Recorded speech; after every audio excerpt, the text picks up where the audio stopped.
ആണുങ്ങളായ വല്ലപ്പോഴും ഇതുപോലെ രണ്ടെണ്ണം ഒട്ടിക്കണം, അല്ലാണ്ട് എന്തോന്ന് ലൈഫ് അല്ലേ?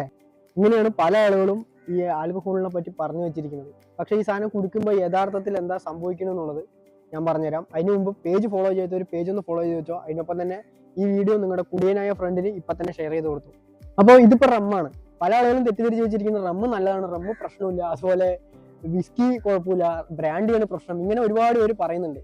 പക്ഷേ ആക്ച്വലി ഏതൊരു ആൽക്കഹോൾ ആയാലും നമ്മുടെ ശരീരത്തിൽ പോകുമ്പോൾ ശരീരത്തിന് അത് ടോക്സിൻ മാത്രമാണ്.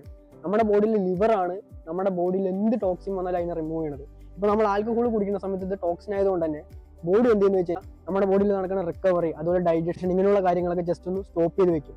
എന്നിട്ട് ബോഡിന്റെ പ്രൈമറി ഫോക്കസ് ഈ ടോക്സിനെ റിമൂവ് ചെയ്യലായിരിക്കും.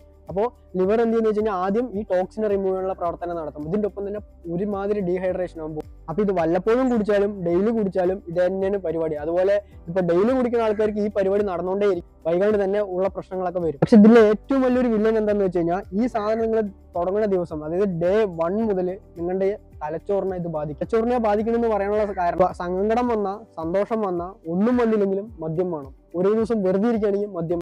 അത്രത്തോളം ഒരു നമ്മുടെ ജീവിതത്തിലെ സന്തോഷത്തിനും ദുഃഖത്തിനും മദ്യത്തിനും ഇടയുണ്ട്. അതിനുള്ള തെളിവാണ് ഈ വിഷുവും ക്രിസ്മസ് ഒക്കെ വരുമ്പോഴുള്ള ബീവറേജിന്റെ റിപ്പോർട്ട്. ഏറ്റവും കൂടുതൽ കുടിച്ചു തീർത്ത ജില്ല, ഏറ്റവും കൂടുതൽ കള്ളു കുടിച്ച ജില്ല എന്ന് പറഞ്ഞിട്ട്, ഏറ്റവും കൂടുതൽ ബീവറേജിൽ കൊണ്ട് കാശ് കൊടുത്ത ജില്ല എന്ന് പറഞ്ഞിട്ട് മറ്റേ ഇത് വരും, ന്യൂസുകാർ പറയും.